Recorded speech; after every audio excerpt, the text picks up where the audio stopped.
Я приветствую вас, дорогие друзья, уважаемые гости и подписчики моего канала. Снежана Егорова, как всегда, по пятницам на связи. Снежана, приветствую вас. Здравствуйте, Александр, здравствуйте, друзья. Снежана, ну что, конечно, мы не можем с вами не обсудить вот эту, не знаю, вот эту лавину, но не снежную, а такую, знаете, достаточно каменистую, да и с разными рода, ну, скажем, таким сбивающими с ног прям подробностями. А, Ермак в СИЗО переночевал в отремонтированной камере, и сейчас какой-то флешмоб пытаются создать в стиле 95-го квартала, но получается с трудом. Я имею в виду прежде всего вот этот, как бы, ну не знаю, флешмоб по сбору средств. А кто скинется, а кто сколько? Там говорят Ребров, ну, друг, кум, они там с Тищенко кумились, в общем, ну, белый маг Тищенко, все понимают, да, о чем речь. Ну и бывший футболист, ну как известный футболист, известный тренер футбольный, вот он там 30 миллионов дал, какие-то фирмы появляются, какие-то люди пишут статусы в Facebook, в социальных сетях, что вот мы за то, что работала в стране презумпция невиновности, поэтому там выделяем миллион, другой, третий, десятый для того, чтобы скинуться в этот общий котел. Но сам факт появления Ермака там, в СИЗО, за решеткой, это уже просто ну, взрыв бомбы. Как вы думаете, куда все идет? Что это означает прежде всего для Зеленского? Ну, вы знаете, Саша, мое мнение, все идет туда же, куда и шло, просто окольными путями, можно так сказать, отвлекая людей от реальной проблемы. А реальная проблема – это готовящаяся большая война на территории Украины между Россией и Объединенной Европой. На мой взгляд, именно для этого был нанят официальный шут британской короны, и, собственно, для этого разыгрываются вот эти все а, м, антрепризы, я бы так сказала. Просто, понимаете, вот эта история с Ермаком, она имеет некоторые такие аспекты и маркеры, на которые стоит обращать внимание, так как, например, когда Ермака брали возле кассы, помните, хорошее было выражение Игоря Валерьевича Коломойского, что жизнь – это супермаркет, бери что хочешь, но помни, что впереди касса.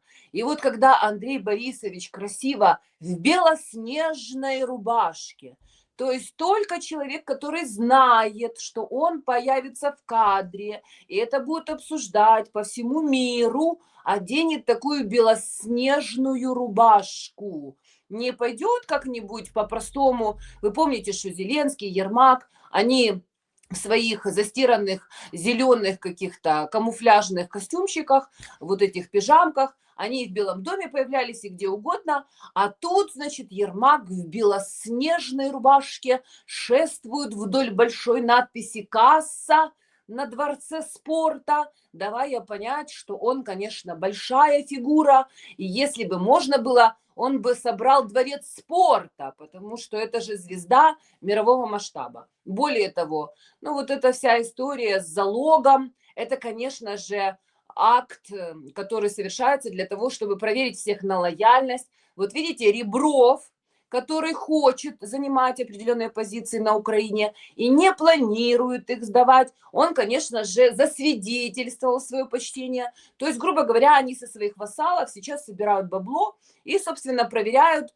людей на вшивость, не побоюсь этого слова. Ну и я уверена на 1000%, что, конечно же, этот залог будет собран. Вопрос только в другом, кто и как быстро отреагирует и, как говорится, засветится и скажет, что мы с вами з цією владою українською прекрасною, з цією країною мрій Зеленського, мы с вами до кінця, як то кажуть. Но самое главное, Саша, вы понимаете, как прекрасно, оказывается, в Украине эта жизнь, как чудесно эта краина мрій. Оказывается, это богатейшая страна, понимаете. У Андрея Ермака, хоть у него и есть, скажем так, претензии быть одним из участников кооператива «Династия», но в целом он тоже неплохо себя чувствует. У него в центре города квартира, какой-то там скромный мерседесик, и он это говорит, ну, как само собой разумеющееся, мол, у каждого же украинца есть мерседесик, квартирка, ну, что здесь такого? Нет у меня там этих 140 миллионов, но зато у меня есть 100 друзей, как говорится, которые Так сейчас нет мне их. Ну помогут. нет их. Ну вот давайте, ну Могут. нет их, Снежан. Ну нет Саш, их. ну Ну подождите, ну подождите. это же Дайте, цирк. Ведь говорили, что он даже там и часа не побудет. Он просто приедет на порог СИЗО Лукьяновского, сделает поклон тем сидельцам, которые там сидят, благодаря Ермаку и его политике, и уедет. Вот так это все выглядело, вот так он себя вел. А потом немножко посмурнел. А потом, когда в суде уже конкретно ему сказали: дорогой друг Ермак, вот, пожалуйста, на нары, ваше место, ну, не знаем, где его место на этих нарах, но тем не менее, он прям как видно, что не получается. И Зеленский молчит. ну смотрите, Саша, вот я сейчас в данном случае выступаю как представитель актерского, скажем так, братства, а артисты это люди, которые разбирают пьесы, исторические, классические пьесы с точки зрения сверхзадачи, которая должна, в принципе, решать та иная роль или та иная пьеса. То есть они должны какое-то воздействие оказывать на зрителя. И, конечно же, хотелось бы, чтобы в конечном итоге восторжествовала справедливость, чтобы он сел на нары, чтобы, значит, награда нашла своего героя, и чтобы хоть кто-то от этой власти, которая издевается 4 года над людьми, грабит их на крови, чтобы хоть кто-то пострадал. Но, конечно, можно предположить, что Зеленский сдает Ермака оптом и в розницу, как стеклотару. И, в принципе, так это и есть до некоторой степени. Он дает понять Ермаку, что Ермак, ты мне не ровня, что ты не стоишь со мной на одной, как говорится, ступени, знай свое место, тень, знай свое место, говорит ему Зеленский, как бы вот это его молчание в общественном поле, понятное дело, оно свидетельствует о том, что все должны понять, что Зеленский это что-то одно, это официальный шут британской короны, это коронованная особа, он приближен, он вхож, у него есть тайны, секреты, и он все решает.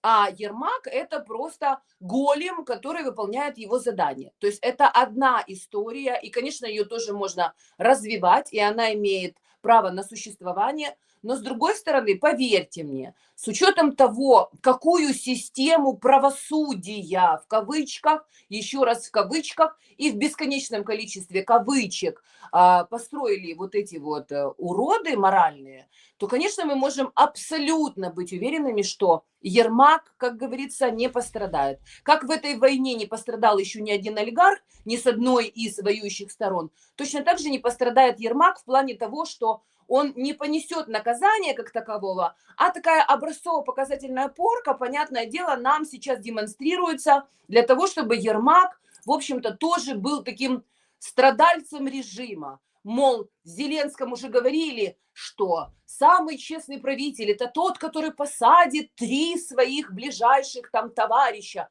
Вот посмотрите, Зеленский и Коломойского посадил, своего наставника, и вот на Миндича санкции наложил, и Миндич, бедняжка, не может вернуться в Украину, а хочет.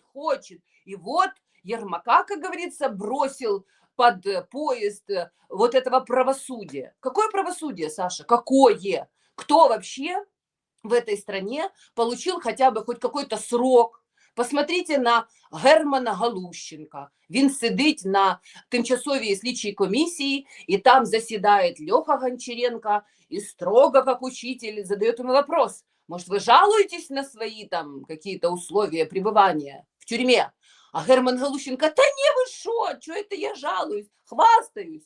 Понимаете?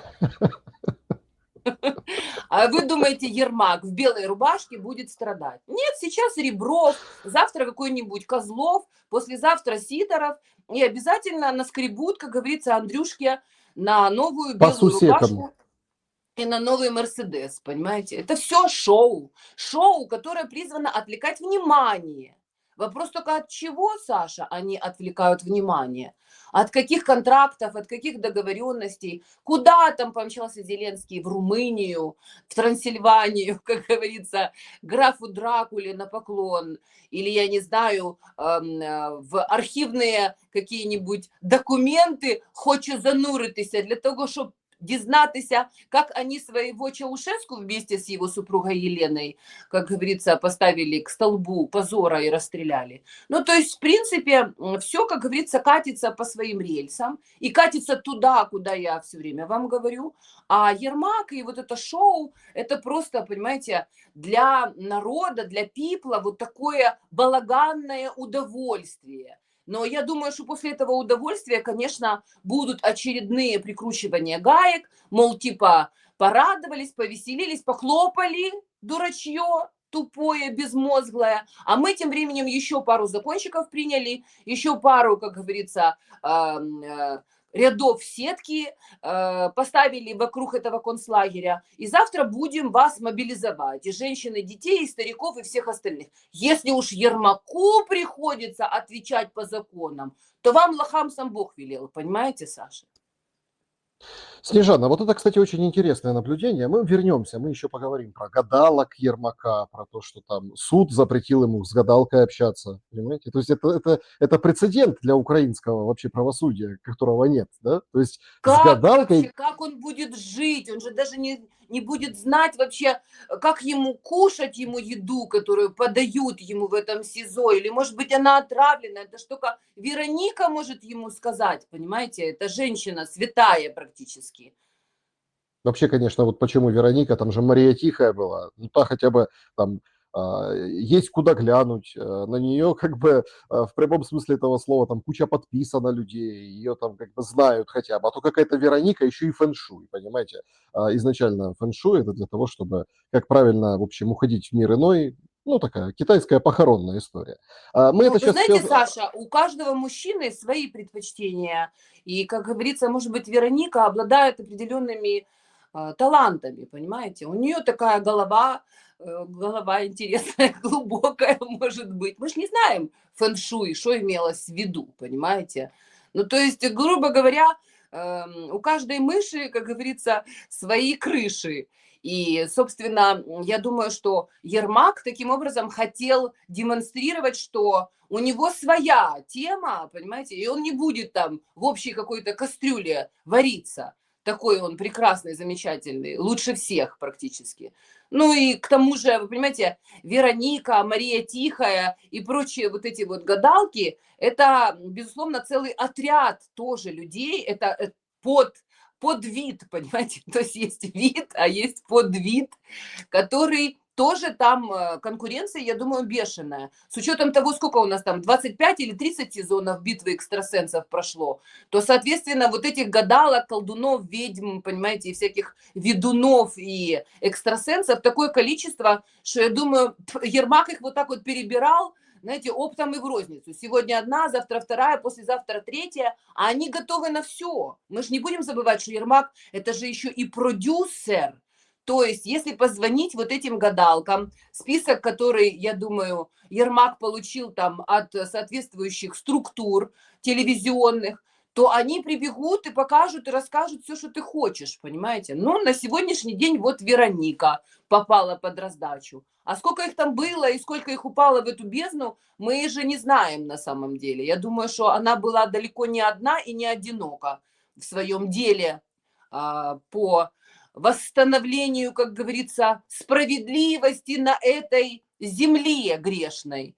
Когда они разрушают церкви, храмы, изгоняют священников, монахов, пытают практически и устраивают вот этот вот геноцид православным и славянам в том числе, и по отдельности, и, как говорится, два в одном, то, в принципе, очень прекрасно вообще вот людям узнать, что, оказывается, гадалки, ведьмы, колдуны, чародеи и экстрасенсы принимали решения, вернее, помогали принимать решения политические вот этим вот я даже не знаю, как это сказать, вот этой шушере, понимаете, это просто самая натуральная шушера, понимаете, кровавая шушера. Снежана, мы сейчас вернемся к этому моменту, но я хочу, чтобы вот вы правильно сказали, это все как бы обстоятельства, которые отвлекают от главного. Это все элементы какого-то такого сценария, да, то есть вот давайте так, Зеленский приезжает, да, после Румынии, после своих вояжей и возлагает цветы к разрушенному дому. По какой-то странной логике, опять-таки, как будто по сценарной логике, это, конечно, может такая профдеформация, мы привыкли усматривать какую-то взаимосвязь лишнюю, да, какие-то там, может быть, совпадения лишние, может быть, это там у меня проблема, но все, кто следит за ситуацией, они видят, что как только разворачивается нечто, обязательно прилетает ракета и как бы валит дом с большим количеством погибших, трагедии вот этой, понимаете, которой нет конца. И Зеленский с цветами, так сказать, почтил память. Об этом он сегодня сообщил и написал.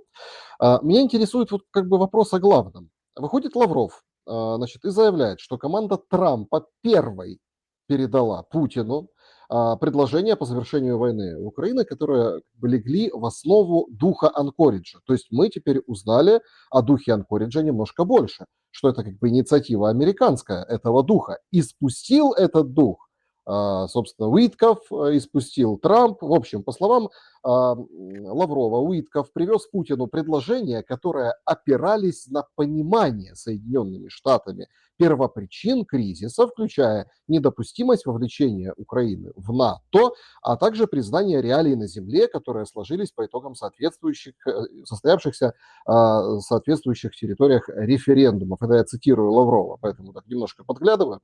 Значит, предложение Путин затем зачитал Трампу на Аляске. Американский президент их подтвердил. В итоге они достигли не просто духа, а понимания и даже договоренности. Короче, в Анкоридже обо всем договорились, и Лавров обвиняет Украину и Европу в том, что они это срывают. Рубио, который, ну я так шутил в эфире вчера, там, да, закончилась же поездка Трампа в Китай, он же как бы там нелегально, да, мигрант Просочился, Рубио, просочился между капельками.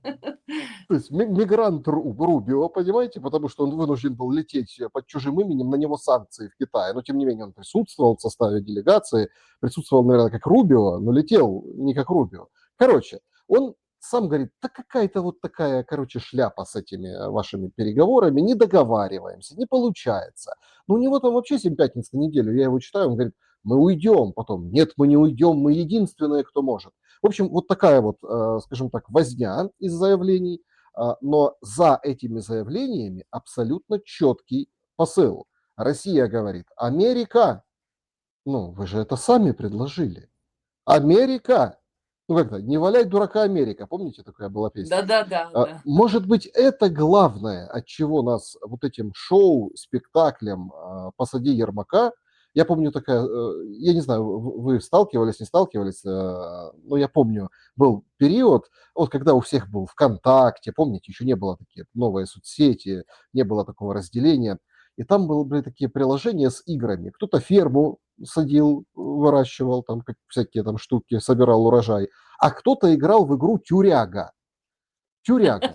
И вот и там реально там человек, он там растет, там как-то татуировки там выбираешь, он там сидит, он там что-то, ну какая такая полуролевая, полу такая игра в приложении, я помню, была.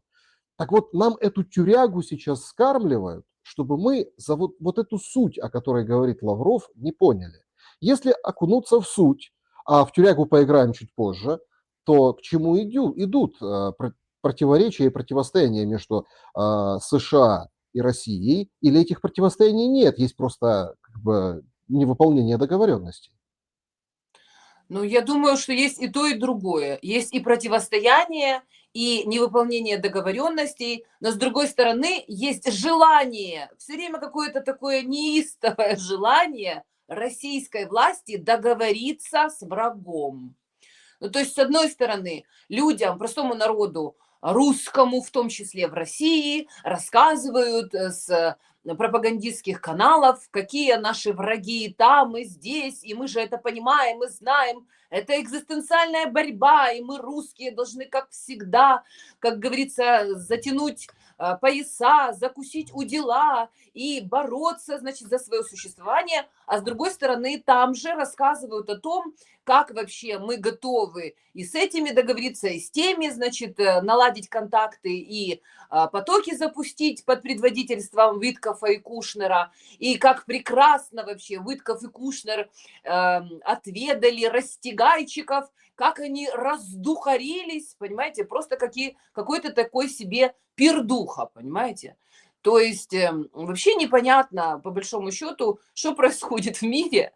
Ну, то есть я думаю, мало кто сейчас может четко сказать, и это признают все со всех сторон, потому что у каждого есть своя версия того, что происходит. Американцы как-то по-своему видят развитие событий, и понятное дело, что они действуют с позиции «мы первые, и нам нужно вернуть нашу экономическую мощь любыми способами, поэтому мы не гнушаемся никакими, абсолютно никакими методами».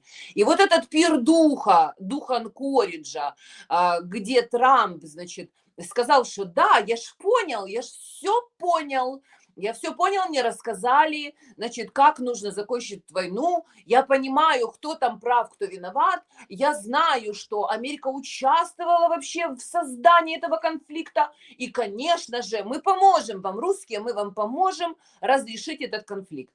Ну, Саша, ну уже, по-моему, только ленивый не сказал, а как может участник конфликта, сторона заинтересованная, быть при этом еще и переговорщиком, то есть тем, кто якобы занимает нейтральную позицию. Здесь изначально идет когнитивный диссонанс, изначально идет ложь, которую, как говорится, и выдают за осознание истины. Ну, а в России тоже делают вид, что да, мы поняли, что вы поняли. Мы ждали, наконец-то, когда же у вас там произойдет очередной цикл смены власти, и придет человек, с которым наконец-то можно будет договариваться. И мы, безусловно, всегда открыты к контактам. И это все, знаете, что мне напоминает? Прекрасный анекдот, когда я прошу прощения у грузинов, но просто в анекдоте так там рассказано, когда грузинский юноша и, значит, девушка непонятной национальности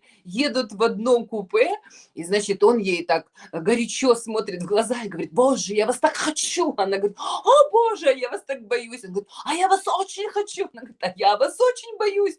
Через какое-то время опять повторяется эта же история, а потом через определенный период он так смотрит на нее уже уныло и говорит: «Да-да, я вижу, что вы меня так боитесь, как я вас хочу». Вот это приблизительно эта игра, в которую играют Соединенные Штаты Америки и Россия. Более того, внутри самих вообще вот этих конструкций существуют определенные тоже разные группы. То есть одно дело, что заявляет Лавров от имени российского государства и дипломатического корпуса, совсем другое дело, чем занимается Дмитриев от имени каких-то групп, за которыми стоят какие-то экономические интересы. Одно дело то, что заявляет Рубио от имени американского государства и дипломатического корпуса, и совсем другая история, то, чем занимаются Витков и Кушнер, встречаясь с Дмитриевым, встречаясь с Умеровым, встречаясь еще с каким-то огромным количеством людей.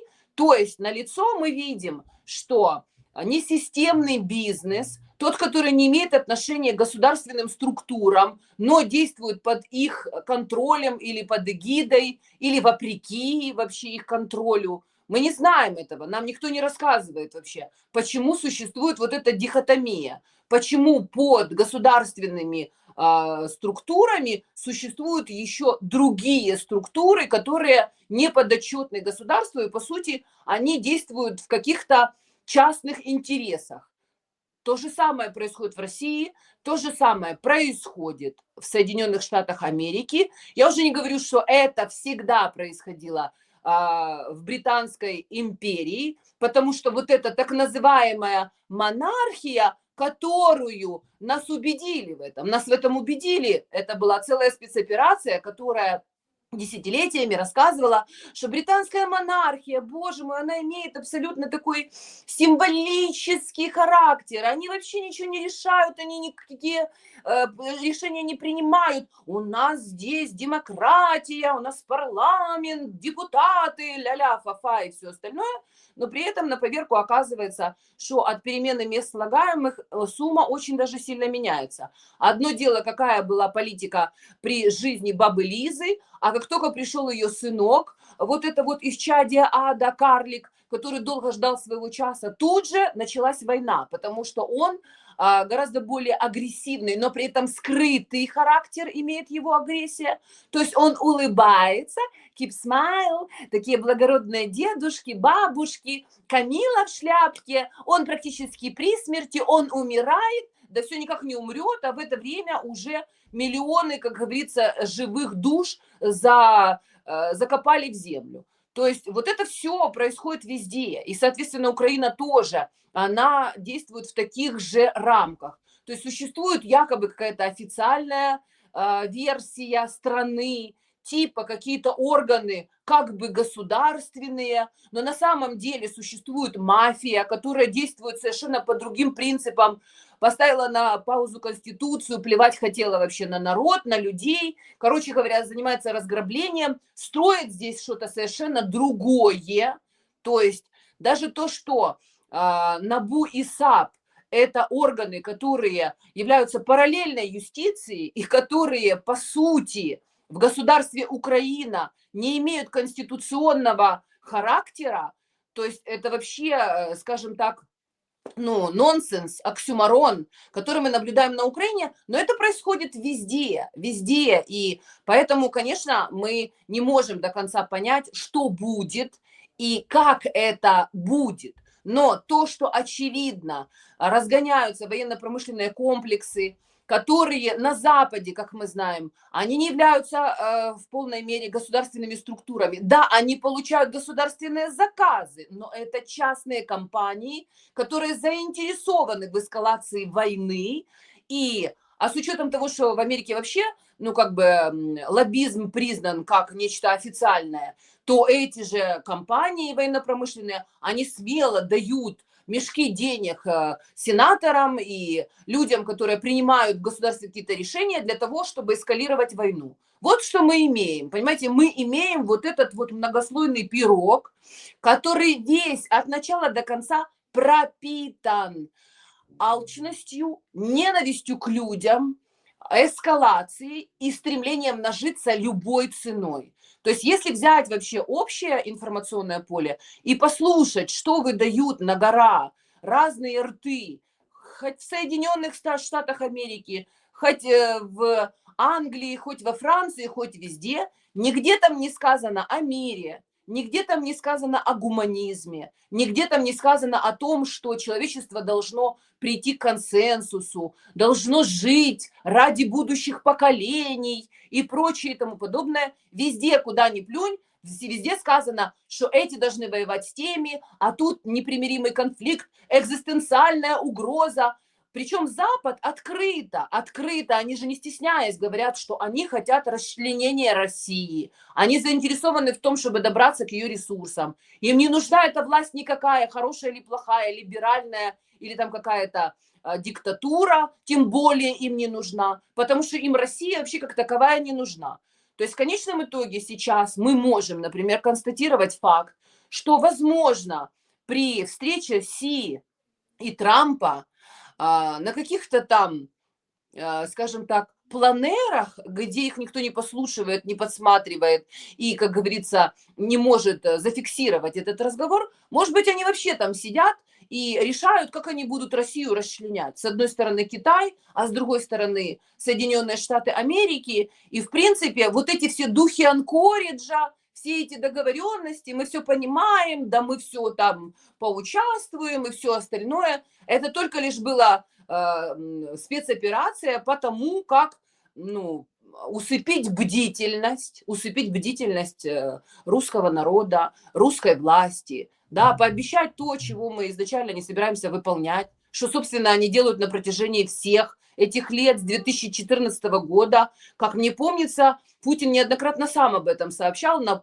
симпозиумах, на своих пресс-конференциях, что типа нас обманули раз, обманули два, обманули 22, и все время они нас обманывают. А где вообще гарантия, что Трамп не приехал в Анкоридж для того, чтобы еще раз обмануть? И, в принципе, вот эти все разговоры про дух Анкориджа и про то, как нас снова обманули, мы опять поверили, ну, это вот как в этом анекдоте.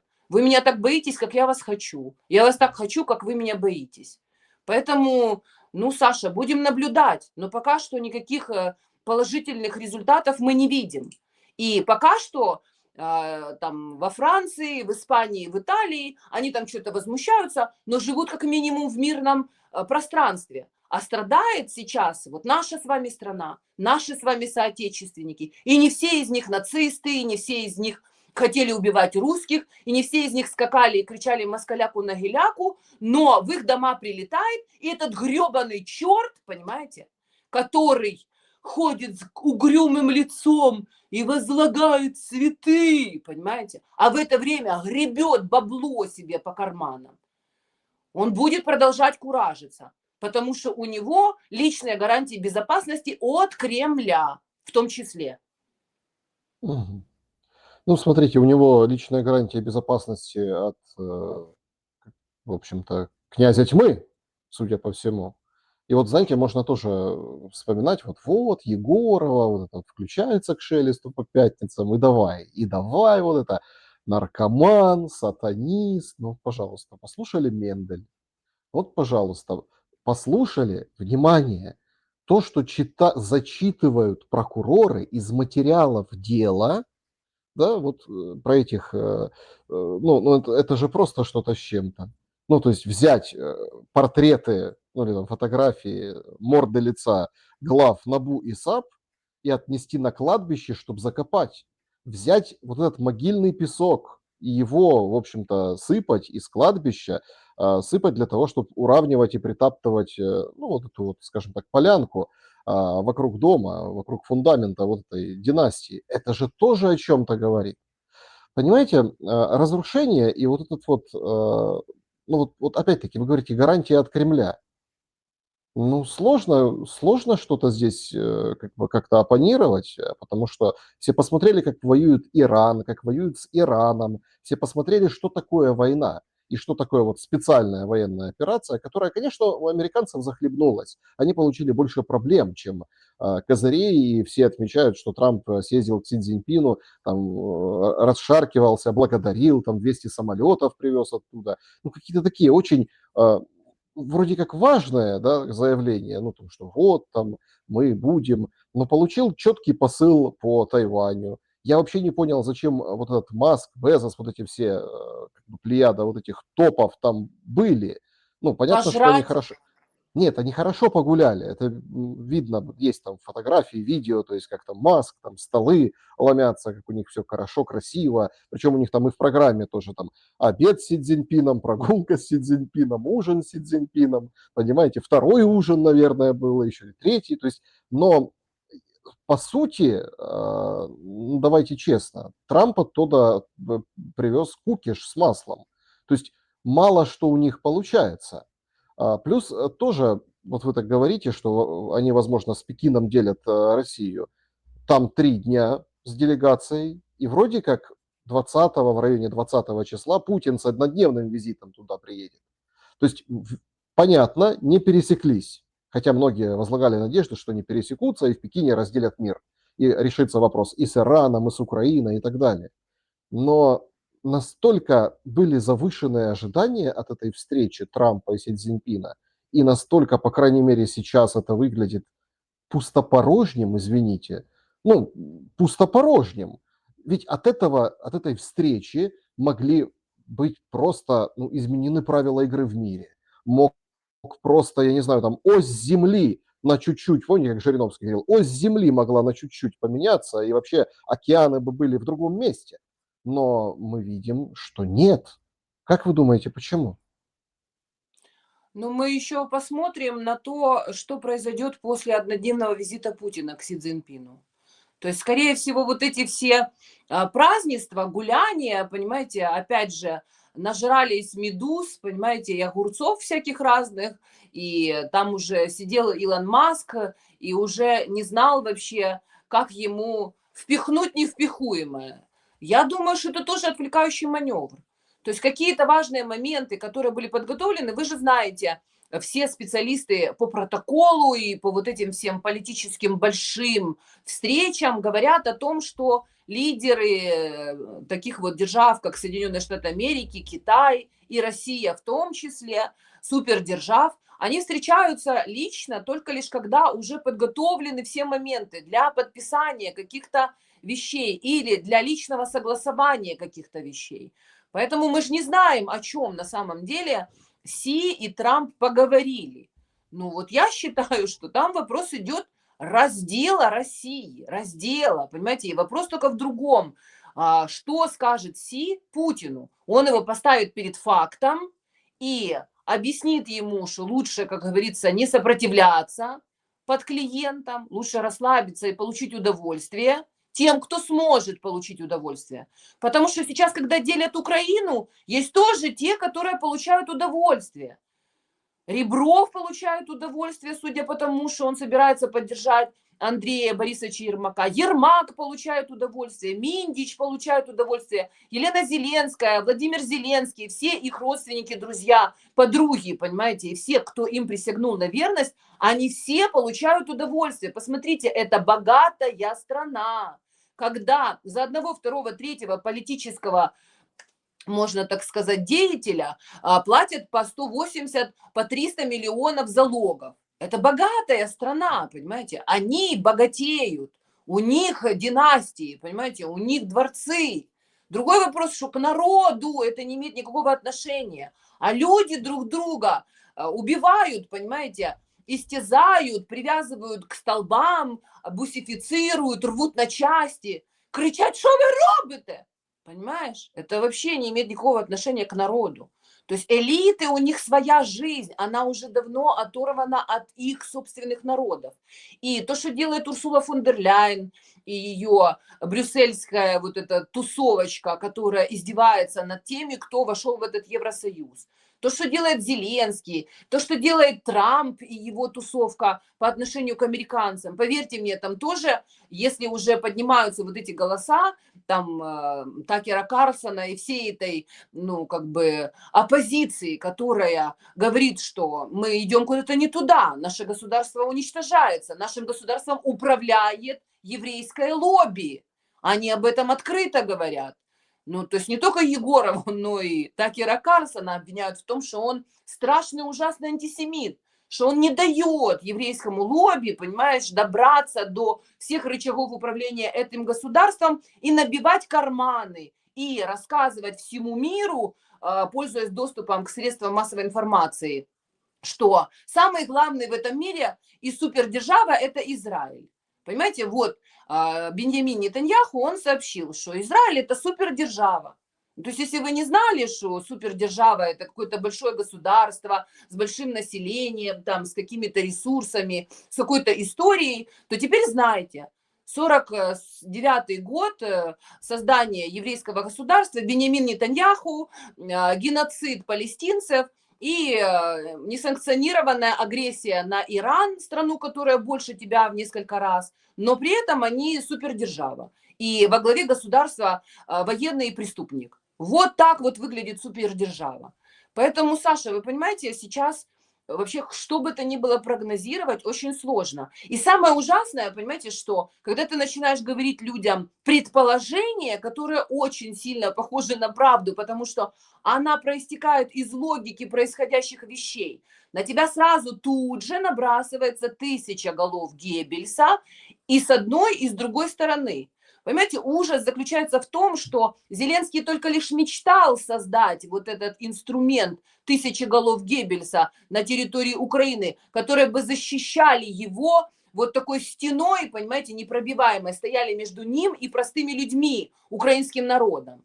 А в некоторых странах уже давным-давно созданы эти инструменты. И там люди с промытыми мозгами рождаются и живут. И когда им скажут стать под ружье, идти умирать, они будут идти умирать и глубоко будут убеждены, что они за справедливость и за, как говорится, мир во всем мире воюют. А на самом деле, возможно, в это время кто-то будет, понимаете, легко и непринужденно сдавать свою страну по частям. Поэтому мы еще увидим. Все вот это вот, знаете, такое великолепие и вот этот вот жир, понимаете, вот этот вот гламур, который нам показывают, это то, что они захотели нам показать. Понимаете, вот эти официальные приемы, вот эти улыбки, рукопожатия, сюда, туда, туда, Трамп, сюда. Трамп заглядывает в блокнот к Си Цзиньпину. Интересно, что он Трамп там понял? заглядывает в блокнотик, что он там видит, понимаешь? Он вообще видит уже без очков еще, просто интересно. Не говоря о том, что иероглиф он хоть один знает, что там написано, он понимает, что он рассматривает, качество бумаги, теснение переплета, что он там видит. Просто вот, ну, он уже на самом деле, ну, скажем так, уходящая натура. Это человек, который заботится о том, чтобы его жена, его дети многочисленные, внуки не потеряли то, что он заработал, как говорится, непосильным трудом. И чтобы более-менее спокойно отползти, как говорится, от этого электорального цикла. А дальше там уже стоят волки. Волки, такие же, как и на Украине. Вот эти все Рубио, Венсы. Там еще, когда Трамп отойдет от дел, а это случится в любом случае, там начнется такая заруба, что мало не покажется. И самое ужасное, что в России вот этот политический класс, который управляет и сидит в Кремле, и которые принимают сейчас решения, они тоже уже уходящая натура. То есть с точки зрения возрастных каких-то историй, они, ну, скажем так, ну хорошо, 5-10 лет они еще продержатся. А кто идет им на смену? Вот просто было бы интересно узнать с помощью средств массовой информации Российской Федерации, а кто вообще, кто те люди, которые придут, и какие у них вообще жизненные принципы и цели, и где они росли, где они воспитывались, как они преклоняются перед Западом, где они сидели, в какой Франции, Италии, Германии, Америке, где они в Стэнфордах и Елях получали образование, кто им заливал в голову вообще представление о том, как надо жить, как они вообще родились и прожили с золотой ложкой во рту, вот в этих вот пеленках Дольче и Габбана. И будут ли они интересы русского народа многонационального защищать любыми средствами и способами?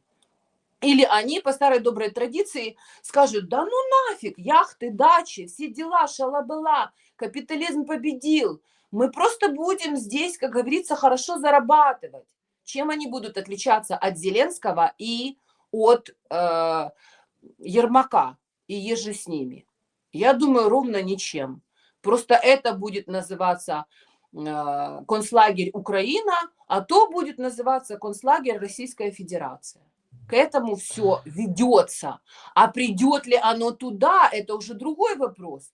Если люди будут понимать, к чему их ведут, если люди будут оказывать сопротивление, если они не будут с этим соглашаться, если они будут видеть за лесом деревья, а за деревьями лес, и не будут поддаваться на вот эту пропаганду 1000 голов Геббельса, то, может быть, мы еще увидим борьбу все-таки человечества за свое существование. Потому что то, что сейчас предлагается, знаете, красиво, как бы в пробросик такой. Ну, типа, друзья, через 5-7 лет роботы и искусственный интеллект, они практически заменят 70% профессий. Готовьтесь к тому, что вы никому не нужны будете.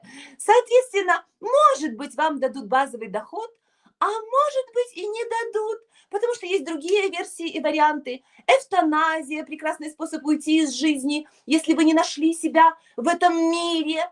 И вообще, может быть, не нужно рожать детей, они же пукают точно так же, как и коровки, поэтому каждый, кто будет рожать ребенка, будет платить за него, значит, карбоновый налог, потому что дети – это рыгающие, отвратительные, срущие машинки. И, в принципе, государство ничего вам не должно. Бесплатная медицина, бесплатное образование – это в прошлом. Мы ушли от советских стандартов. Давайте-ка будем платить. Не можешь платить – нехер рожать, как говорится. Мы тебе поможем сделать определенные манипуляции с твоим телом, чтобы ты мог просто получать удовольствие. Если ты не можешь честно заработать себе на жизнь, иди, вот тебе публичный дом, как говорится, там каждому найдется место под солнцем, на каждого ловца есть свой купец. Вы понимаете, Саша, вообще тот вариант развития событий человечества, который предлагают нам эти сатанисты, и который называют так красиво новый мировой порядок. Новый мировой порядок. Как можно больше роботов. Роботов, которые уже даже не нуждаются в том, чтобы им люди меняли батарейки. Они сами себя полностью, как говорится, анализируют, меняют батарейки, и им нужно огромное количество электроэнергии. Поэтому эта электроэнергия, это нефть, газ и ресурсы забираются у людей. Забираются у людей. Если кто-то мне не верит, пусть они вспомнят, как украинцы пережили эту зиму, когда у них отключили, как говорится, дрова и свет. Вот людей будут погружать вот этот вот в ужас средневековья, в отсутствие энергоресурсов, в отсутствие вот этой вот структуры, инфраструктуры, которую для них создавали их деды и отцы, предки, инженеры, учителя, медики и прочее и тому подобное. И что они будут с этим делать, Саша? Что люди будут с этим делать? Голодные игры, вспомните, все показано. Голливудская пудра уже давно засыпана в сознание. Просто она должна, скажем так, дать свой эффект через какое-то время. Настояться, да. Если мы проанализируем события, ну, понятно, что это такие это в большом пределе, ну, действительно, как бы человечество к этому идет, но ну, я все-таки верю в хорошее. Я верю в то, что человек это все-таки человек он чувствует, есть любовь как высшая сила, есть хорошая, да, есть доброта. И апеллируя у него сегодня, кстати, день рождения, да, у маэстро просто, Булгакова, понимаете, апеллируя к его словам, да, в «Мастере и Маргарите», который он как бы вложил в уста Иешуа Ганоци, добрых людей больше. И ты добрый человек, Понтий Пилат, ты добрый человек. И надо верить в эту доброту. Я все-таки не думаю, что мы... Ну, технологически, конечно, так и будет. И технология, я с вами согласен, там, мы, люди, к этому идем. Но все-таки есть все-таки уровень чувств. Я хочу, чтобы мы вот все-таки для украинцев как-то нашли какие-то слова. Все-таки 24 человека погибло в Киеве после удара дроном. Ракетой, да, после ударов дронов в Рязани погибло 4 человека, то есть трое там погибших и 12 раненых, по-моему, так, да, и 24 человека погибших в Киеве. То есть это все продолжается. А Ляшко выходит на трибуну парламента украинского и отвечает там на вопросы, говорит, слушайте, если ВСУ попросит, то мы снимем бронь с медика. Ну, там, какого-то медика, который так очень нужен ВСУ. Если нужно, то все пойдут. Фактически вот эти слова Ляшко, вот много там, мы с вами говорим, да, и люди говорят, да что там опять это ТЦК будете обсуждать, это неинтересно. Конечно, а что интересного? Взяли, отбуцали, понимаете, поломали ребра, убили человека, да, засунули в бус и отправили. Воюет он, не воюет, в каком состоянии он, обеспечен он чем, не обеспечен. Ну, как все обеспечен, чего? У нас же есть куча роликов, как их хорошо кормят. Ну, и этого будут кормить. Нет, уйдет в СЗЧ, да, ну, там, станет против закона. И мы постоянно говорим, будет вот эта адская мобилизация. Вот, чиновник Ляшко выходит и говорит, если ВСУ просят врача, ну, или там кого-нибудь, медика какого-то, мы снимаем с него бронь, и он едет в ВСУ. Все. То есть, а это и женщины, и тут не надо там мужская, все пойдут, ну, по этому пути. Все, кто нужно. То есть у нас сейчас, и это я обратил внимание, причем это прям видно, этого не было где-то, наверное, с 22 года. Помните, 22 год, эстрада пишет песни про Ваньку и пакет, там выкладывают телами какие-то надписи солдат российских. Это вот 22-й, 23-й, все на таком подъеме, это все вот раскачивается. Инструменты одни и те же. И вот эти инструменты, я вижу, как точечно уже пытаются внедрять.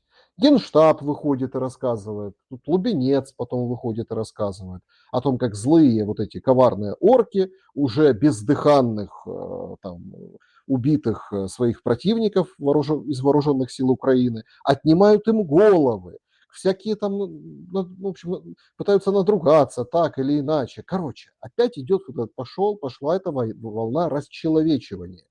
То есть тут расчеловечивание, тут все, кто нужен армии, пойдет в армию, тут разного рода законы, которые делают из тебя человека там, обычного, да, какого-то там гражданского, ты не можешь, если ты мужчина, ты не можешь вообще, скажем так, шагу ступить. То есть это такие закладки на долгую войну и, кажется, уже с абсолютно понятным результатом. Что это может изменить? И вот это вот вы неоднократно говорите в наших эфирах, говорит, вот, давайте, осознайте. Ну вот осознали, да? А дальше что? Ну, смотрите, Саша, начнем с того, что добрых людей больше, да, и со слов Иешуа Ганоцри, он же Иисус Христос, мы помним, куда Иисус Христос с этими идеями пришел. Более того, Туда, куда заканчивая предначертано, эту... подождите. Не-не-не, туда, куда предначертано. У Иисуса Нет, подождите, Христа но была он пришел, куча, нет, куча в своем возможностей земном пути. туда. В земном пути была куча, скажем так, вариантов, да, ему давалось, да, его там дьявол его искушал, мы это все, подождите, он мог пойти по другому пути. Он пришел, он выполнил свою миссию. Его Бог Отец отправил искупить грехи тех, кто на земле. Поэтому нормально он пришел. Он так, как надо пришел. Я понимаю, что вы мне сейчас коротко описали весь его путь. Я тоже с ним знакома, как, собственно, и многие люди на этой планете. Но сейчас мы как бы берем вот этот фрагмент. Со словами «люди, любите друг друга», «Бог есть любовь», со словами, что их отец дьявол, отец лжи, со словами о том, что, в общем-то, они не ведают, что творят, он пришел на Голгофу. То есть вот в данном мы берем первый фрагмент. Не нужно, скажем так, перепрыгивать, потому что если мы пользуемся сценарными, скажем так, моментами, то есть фрагменты, есть элементы того, как история разворачивается для того, чтобы люди поняли, что происходит. Поэтому Иисус Христос с его стремлением объяснить людям, что такое любовь, предложить им выбор, любить друг друга, поддерживать друг друга, вместо того, чтобы грабить друг друга, наживаться друг на друге, убивать друг друга, обвинять друг друга, возжелать жены, козла, осла, значит, и всего остального, прелюбодействовать, обжираться, лжесвидетельствовать и прочее и тому подобное. Он пришел на Голгофу. И самое ужасное, если люди хотят увидеть, как реально это было, что Христос испытал, когда он шел на эту Голгофу, тащил на себе свой крест, то, конечно, я всегда рекомендую людям посмотреть фильм Мела Гибсона «Страсти Христовы», потому что именно там, именно в этом фильме, где абсолютно натурально показываются эти истязания абсолютно невиновного человека, что вообще творят черти, демоны, которые вселяются в людей, которые еще вчера ему аплодировали и говорили: ты наш царь, а сегодня они бросали в него камень и плевали в него, и били его батагами. Так, в принципе, вот пусть посмотрят. Но параллельно мы можем вспомнить о том, что случилось с тем же Мелом Гибсоном, который снял вот этот фильм «Страсти Христовы». И как вообще вся голливудская мафия, которая занимается манипуляцией сознанием целого человечества, и они осознанно создали вот эту фабрику грез для того, чтобы люди не понимали, кто они такие, и чтобы им совершенно другие цели и задачи выписывали, понимаете, с рождения, что не нужно быть добрым, не нужно нести свет, не нужно дружить, не нужно любить, а нужно быть успешным, нужно рвать пока, как говорится, горячо, нужно ступать по головам и нужно быть успешным, а успешный – это значит богатый, несмотря ни на что. И самое главное, что ничего личного, просто бизнес, и я могу отчитаться за любой миллион в своей жизни, кроме первого, потому что он заработан на крови. Так вот сейчас мы видим в Украине, как на крови зарабатываются первые миллионы, а потом уже и миллиарды. Но самое главное, давайте не забывать, кто привез, вернее, привел Иисуса Христа к Голгофе. Вот эти все люди, они водят хороводы вокруг Владимира Зеленского. Они приезжают, раввины, и говорят ему, что ой, здесь в Украине вашей ужасной, так плохо относятся к евреям. Надо, наверное, принять закон об уголовной ответственности за антисемитизм. И это, между прочим, не граждане Украины, а просто какие-то раввины, которые приехали непонятно откуда и отправились непонятно куда, но при этом закон был принят. То есть в то время, когда на православной земле славян, которые здесь жили и кровь проливали за эту землю, разрушаются храмы, раввины, приехавшие непонятно откуда, имеют преференцию на президента еврея, который, по мнению Пениса Ильича Гордона, не может быть нацистом именно потому, что он еврей. Но при этом мы видим, что еврейское сионистское государство Израиль совершенно спокойно применяет нацистские методы геноцида по отношению к своим соседям, палестинцам, и как бы тоже их никто за это не осуждает. Соответственно, все те, кто находится под влиянием определенного, скажем так, этнической группы, которая поклоняется мамонне, которая служит сатане, их отец дьявол, отец лжи, все те, кто пойдут с ними, за ними, и с помощью их, скажем так, поисковых систем в направлении, в котором они укажут, все те придут туда, куда пришел Христос, на Голгофу, и будут распяты. Вопрос только в другом. Воскреснут ли они? Каждый ли из тех, кто идет, как говорится, по заветам вот этих самых фарисеев, книжников, уверены в том, что они дочери и сыны Христа, и что они после распятия воскреснут, это уже, как говорится, вопрос веры.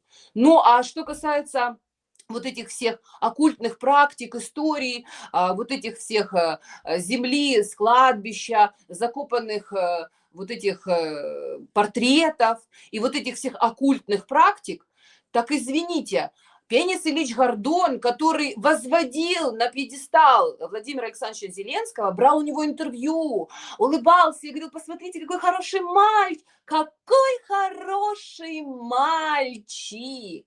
Мы не будем забывать, что Пенис Ильич Гордон, вот посчитали журналисты «Украинской правды», что в течение прошлого года он 184 раза похоронил Путина. Причем разными, скажем так, способами иезуитскими. Он его застрелил, и тот просто сдох, и, значит, он умер от инфаркта, и, значит, не проснулся и не уснул. Короче говоря, это просто в их практике.